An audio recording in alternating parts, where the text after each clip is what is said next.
Hello, this is Reverend Don Lewis coming to you from the beautiful metaverse, and more particularly from beautiful Danville, Illinois, homeland of the Corellian tradition. And this is Midday with Reverend Don. And as you know, if you follow Midday with Reverend Don, you can type your questions or comments into whatever platform you happen to be watching on, and they will appear here in my chat room, and we can talk directly. And if you like this broadcast, I would ask you to go ahead and hit like on whatever platform you're watching on, or the equivalent, and share it and get it out a little farther.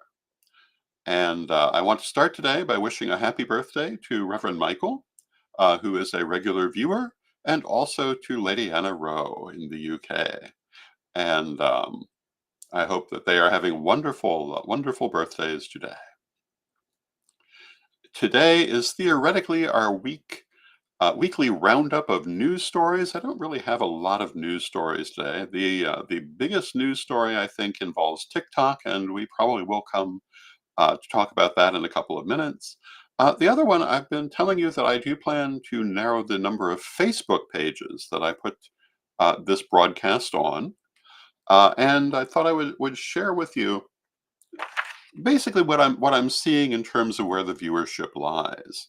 And of course, I'm only really talking about the Facebook pages in order to keep better control of those numbers and to help the viewers to be able to interact with each other better. The YouTube platform will remain the same. Any other platform we're showing up on will remain the same. But in terms of where we're being watched on Facebook, Witch School, the official page, is certainly the largest number of views, um, ranging up to 60 to 80 per day of the 15 different pages that we've been putting this on. Divination TV, um, another um, page that many people watch on. Hello to Bimby in the chat room. Hello to Kelly in the chat room who joins us from Australia. Thank you for joining us, Kelly. Corellian Tradition gets a lot of views every day. Um, Corellian Bulletin Board gets a surprising number of views every day. And I certainly will be keeping it on Corellian Publishing. I haven't decided entirely which pages will continue, but certainly those pages will continue. And of course, my personal Facebook page. But a number of others I'll be trimming down next week, and I'll be letting you know. I'll be making an announcement of where you can continue to see it, and if you've been watching it on one of the other pages, where you can continue to watch. I certainly don't want to alienate any viewers. I'm hoping to make it easier for everyone by putting it in a more limited number of pages, and then asking people to share it out. And again, if you like the program, please consider sharing it out. I So far this week, um, we talked about the upcoming solar eclipse on April 8th. I'll probably be talking more about that. And Kelly says, I'm thinking of tossing my phone. I don't watch the news, etc. I tend to be rather selective of what news I pay attention to as well. Because I'm certainly aware that a lot of so-called news providers, particularly those who are more on the fringe, are very oriented toward producing a certain response.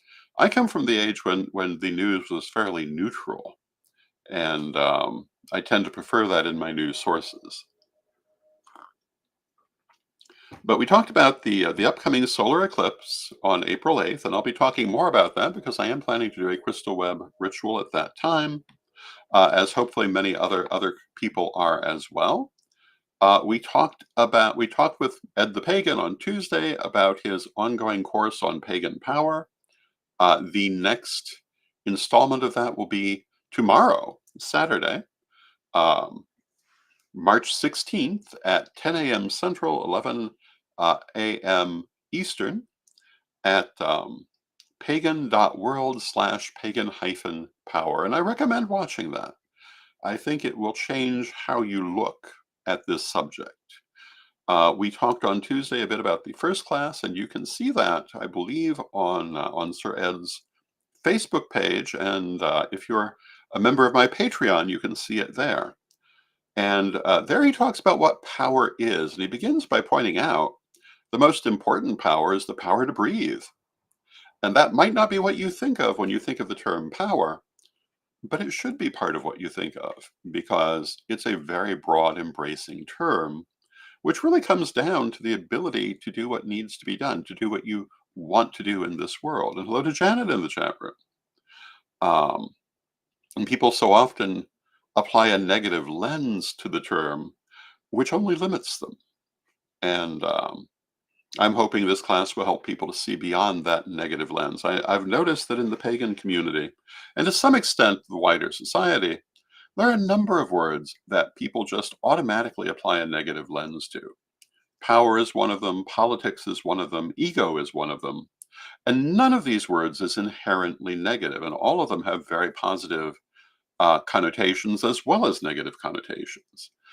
Your ego is simply your sense of self. A wounded or damaged ego can be a very bad thing, but it's not because ego itself is a bad thing, although our Buddhist viewers might disagree with that because in Buddhism, ego is looked at a little differently. But in most of Western paganism, we hold the point of view that we're here in this world for a reason. And our sense of self is part of how we fulfill that reason. Having a good, healthy sense of self is a positive thing. Being enslaved to a limited definition of a word is not a positive thing. Politics is the art of diplomacy and compromise, as well as any other meaning. Um, Politics is one of the ways that we avoid violence as a way of um, resolving conflict. Politics, in theory, is a very positive thing when it's used in positive ways by positive people. But if you don't have a positive concept of how that can be, well, then you obviously can't do it because you can't even conceive of it. Hello to Mystic in the chat room. Um,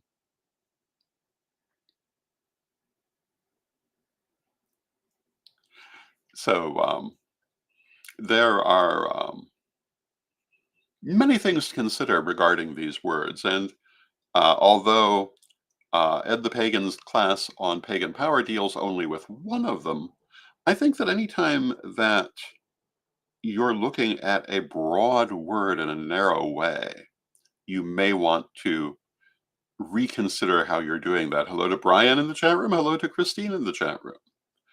And last night, Brian was on Tarot Thursday on Divination TV. I hope that you were watching that.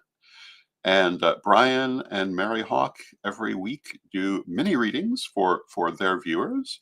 I was doing a little bit of that on Wednesday. Um, but if you really want to get a mini reading, Tarot Thursday is the best place to do that. I come on usually once a month, and it is a wonderful program. Um, Yesterday, I did a best of program on um, the role of spirituality in the development of the idea of theater, which talked a lot about mystery plays and the origins of modern drama in the rites of Dionysus and things like that. That was not my intended subject for yesterday. I had planned to talk about the association of board games and metaphysics, particularly regarding um, death and the afterlife. But I found I had an unexpected errand I needed to run in the morning, so I ran a best of yesterday. So if you're looking forward to the board game topic, I'll be doing that next week.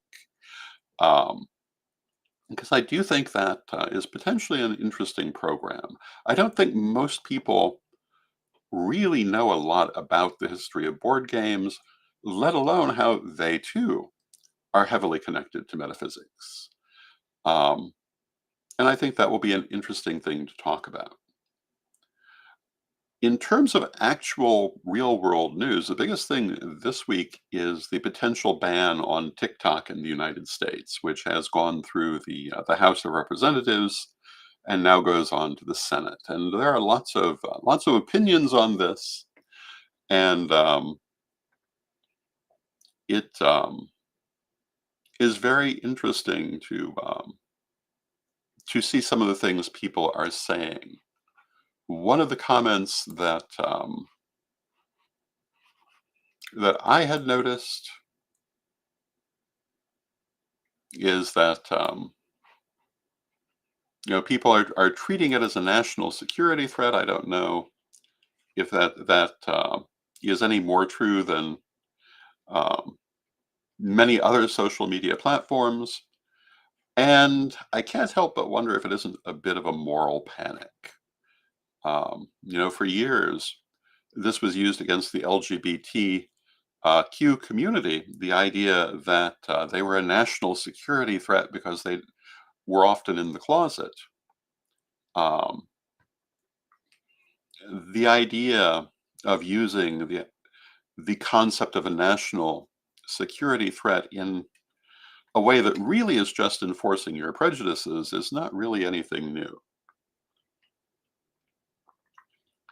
One of the comments that I saw was from one of the House members who opposed the bill, saying that one of the things that characterize the United States is that countries like China do shut down things that disagree with them or things they don't like, and we do historically have tried not to do that. That's a bit of an overstatement, uh, but it's a good aspirational thought, in my opinion. I have been noticing um, a number of people I follow on Instagram who also heavily use TikTok who are not at all happy about the development because it's a major part of their income at a point in time when we're facing heavy inflation and a number of other social issues, and they can't really afford to lose the income.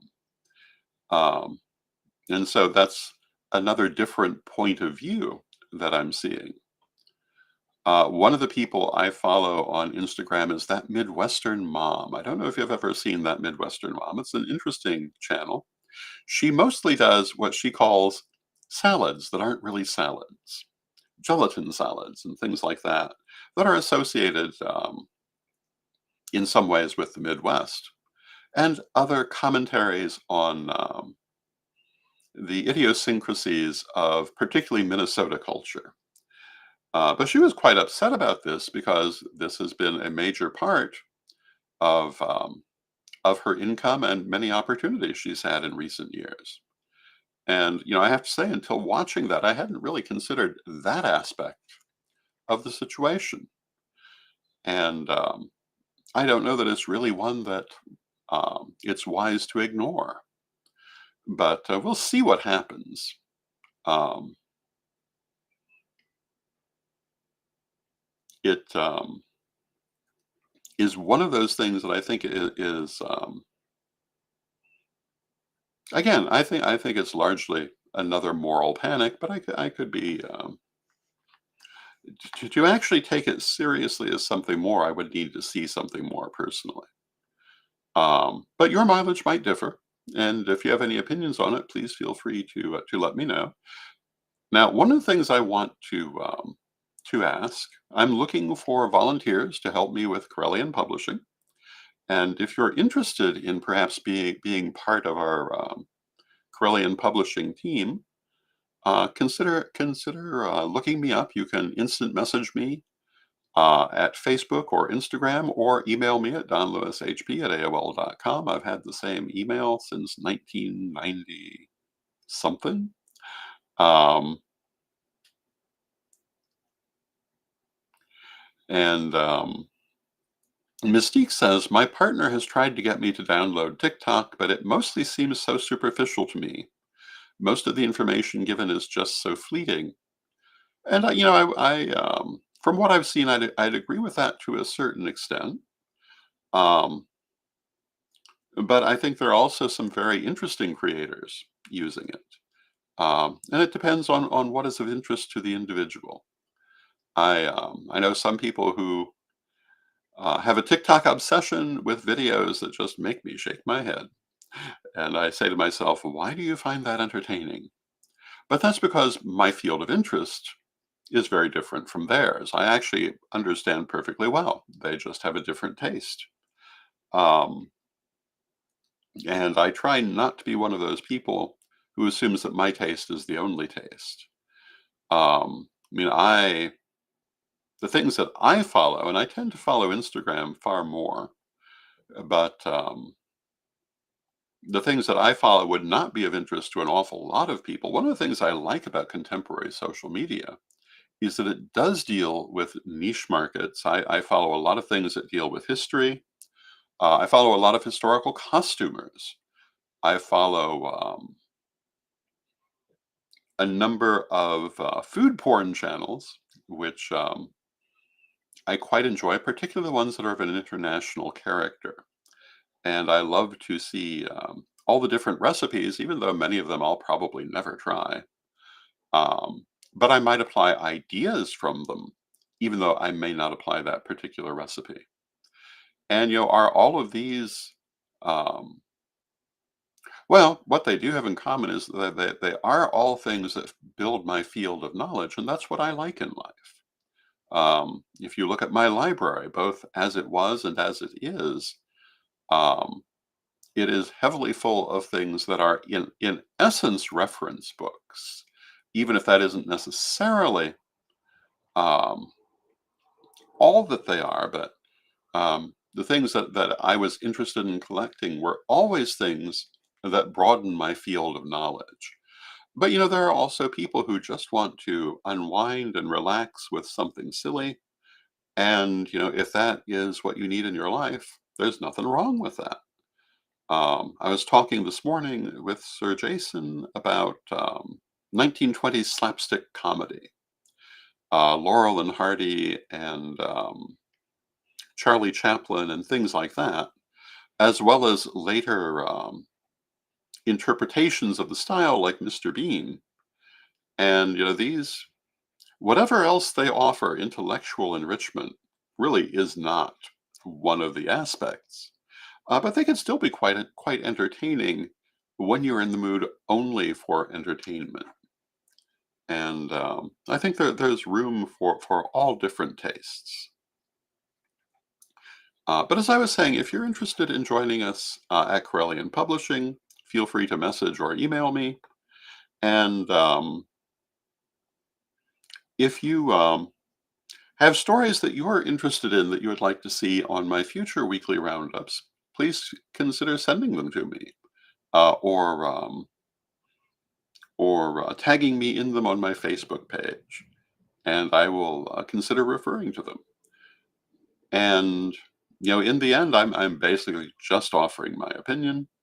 My opinion has well, it has the value of an opinion, and there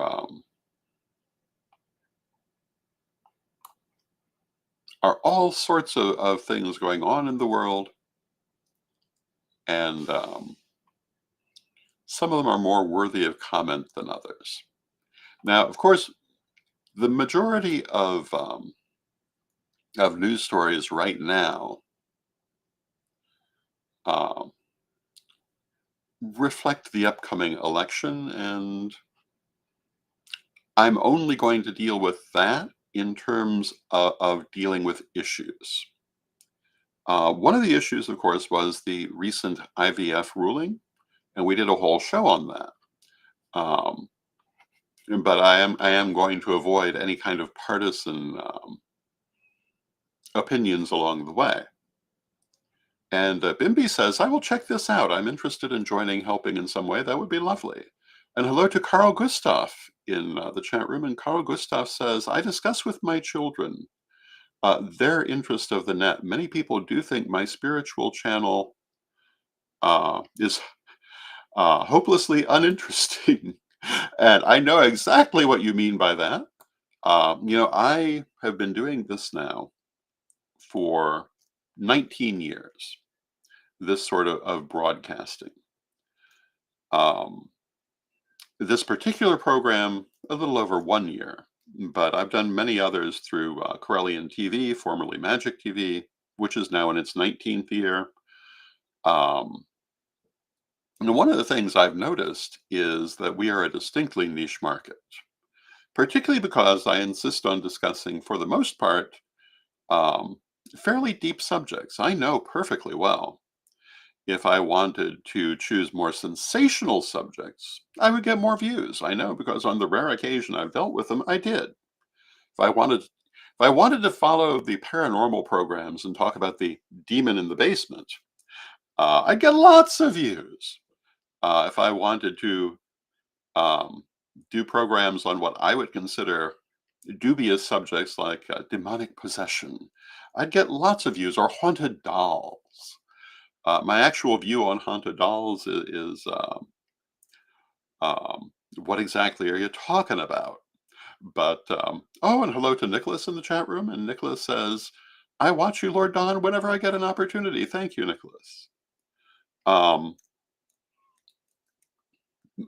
when I hear the term haunted doll, I am basically mindful of the fact that if you look at the history of hauntings, they're not there. I won't say there are no examples, but they're not a major thing until they hit television. The Twilight Zone episode Chatty Cathy really kicked off the idea of haunted dolls. I believe there was also a movie a little bit earlier that contributed to it, but it's not really a metaphysical thing at all. And then, of course, you've got Ed and Lorraine Warren, who I have nothing good to say about. Who are very popular in the idea of paranormal research, but really we're all about scare tactics. Um, so I'm not going to have a lot good to say about them. So the people who like that kind of thing aren't going to be watching me. Bimby says, "I love the show. I think you have a very calm and thoughtful mind. Thank you. And an ability to see all sides. That's what I try to do." Bimby says it's very refreshing. I try never to miss this show. Thank you, Bimby. Um, that's very much how I try to approach things. I try to be calm. I try to avoid sensationalism, and I try to see all sides in insofar as there are many sides to see. Now, there are certainly certain subjects where there are not as many sides to see, but usually there are a number of them. When I was doing the vlog, Reverend Don's vlog, which I did for 10 years, I answered all kinds of metaphysical questions, and I usually tried not just to give my personal answer, but to talk about the fact that there are other ways people would see some of these things as well. The one of the greatest compliments I ever received was in connection to the vlog, and that was that I would answer anyone's question, and I think it was meant as a compliment. I'm not entirely sure, but I actually did take that point of view. That questions that I knew perfectly well many people would regard as naive or ridiculous, I would answer in a serious manner. And hello to Zane in the chat room. And Bimby says it was all demons with them. And yeah, that's exactly what I would say about the Warrens, and that they had a conservative Christian message to get out, and used a facade of paranormal investigation to do it, basically to make people as frightened of anything metaphysical as they could. I do not take any of their results seriously. I do believe that there are some very good paranormal researchers out there. I do not consider them to have been among them for that reason. And it's not an emotional reason, it's a very clearly stated reason. And I think all you have to do is look at their body of work to see that they were pushing a certain point of view, um, by constantly repeating basically the same story, which really uh, was the same energy as a moral panic. It was to try to make people afraid. That is not what paranormal research should be doing. Paranormal research should be attempting to gain greater knowledge and, for the most part, to dispel fear. And I've seen some really good things out of paranormal research over the years, some of which really helped me to understand seemingly unrelated stories. And I'll give you an example. In the late 70s, early 80s, there was this huge scandal about backmasking. The idea that certain records had um, satanic messages recorded backwards on on the recordings. I knew this was nonsense, and very bluntly put, it is nonsense. How do I know it was nonsense? Is because I followed paranormal research, and several years before that happened, one of the things that was big news in paranormal research was that there had been a number of experiments in which recordings had been done in supposedly haunted places, places where nothing was happening physically. And they ran them backwards to see if there were messages. And of course, they always found messages from the spirits, but they were like in the backmasking scandal, they were barely audible and highly debatable. Um, but the thing that it showed is that you can take an empty tape, record it with nothing happening in an empty room, and you'll still find things that you can interpret as messages if you play it backward. Therefore, the idea that anyone would need to be doing this intentionally was obviously nonsense. Not to say that no one might have, but there was no particular reason to think that.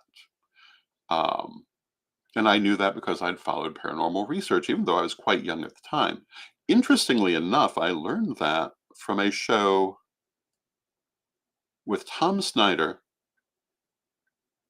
whose name I no longer recall, but it used to play at midnight in the Central Time Zone on weeknights. And it ranged from celebrity interviews to paranormal research and everything in between. And you found out some really interesting information watching it. Now, Carl Gustav says there is proof of the real stuff. Absolutely. There has been some very important paranormal research. And one of the things that I tend to hold against people like the Warrens is that the more important paranormal research is often dismissed because of the kind of sensational thing they do. And many of the TV shows dealing with paranormal research, which are comedies at best. Janet says, I love your show for the wise guidance in many of the subjects you discuss. Thank you, Janet. I try always to take a kind of middle path. You know, I've been asked over the years to define Correllianism simply. I don't know if this necessarily defines Correllianism, but if you want to define my personal philosophy, it's the resolution of opposites. It's the middle path, because I find that that is always the most sensible path. And you know, I'm a great believer in Aristotelian virtue. And if you've read my works, you'll understand what I mean. But Aristotelian virtue is that the idea that polarities like good and bad are not true. That it's not a polarity with one at one extreme and one at the other, but rather a continuum where the middle is good and any extreme is bad. And if you look at virtually any subject, you will find that either too much or too little, any quality that you can think of, too much or too little, can take a virtue and make it into a vice. Christine says balance. Exactly. So I will always recommend that point of view. With that, I see that we've come to the end of our half hour. I hope that you will join me again next week. I'm going to continue to publish the whole week schedule in advance on the understanding that there might be last minute changes as there was yesterday. And I thank you for watching. I hope that you've enjoyed this program. I have enjoyed it, and I will see you again on Monday. And Zane points out the 9 virtues of Correllianism. And yeah, we talk about this at great detail in discussing the nine virtues in the Corellian view. And hello to Donna in the chat room. And I guess hello and goodbye. And let us end with our prayer, as we always do. Divine Mother Goddess, Divine Father God, beloved ancestors, we ask you to help us always to keep our balance in life. Help us to find the good in all places where we can, and to avoid excess and negativity whenever we can. Help us to create happy and peaceful lives and to create increasingly a happy and peaceful world. Beloved Mother Goddess, beloved Father God, beloved ancestors, we thank you with great love and thanks, and knowing you are always with us, but from respect, we thank you for your presence, and may you be blessed now and always. And I thank you for your presence, and may you be blessed now and always. And again, I'll see